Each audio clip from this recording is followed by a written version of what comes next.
అంటే మానవ స్వభావంతో వచ్చాడు. ఎందుకు? మరణ భయము నుండి నిన్ను విడిపించడానికి. ఈ రోజున ఎలాంటి భయాలు మీ ఇంట్లో ఉన్నా, మీ మనసులో ఉన్నా, ఆయన వధింపబడ్డాడు పస్కా బలి పశువుగా. మరణపు దూత దాటిపోయాడు. చప్పట్లు కొట్టి దేవుని స్తుతించండి. మీ గృహాల్లో, మీ ఇంటిలో, మీ జీవితంలో, మీ యొక్క ప్రతి ఒక్క విషయంలో కూడా దాటిపోయాడు. మరణ దూత లేడు మీకు. ఇక మరణ భయాన్ని విడిపించాడు. ఎందుకు భయపడతాడు? దేని భయపడతాడు? చాలా మంది రోగంలో భయంతోనే చచ్చిపోతున్నారు. రోగాలు వచ్చి భయపడద్దండి. దేనికి భయపడదు? చదువు విషయంలో, ఆరోగ్య విషయంలో, సేవ విషయంలో, కుటుంబ జీవితంలో, పోషణ విషయంలో దేని భయపడదు?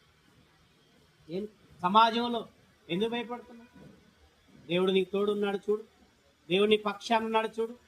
ఆయన నీ కాపరిగా ఉన్నాడు చూడు. నీ జీవిత యాత్రలో ఉన్నాడు చూడు. ఆయన నీకు ఉన్నాడని ఎప్పుడైతే నువ్వు అనుకుంటావో ఆయన నిన్ను నడిపిస్తాడు. లేచి నడు అంటాడు.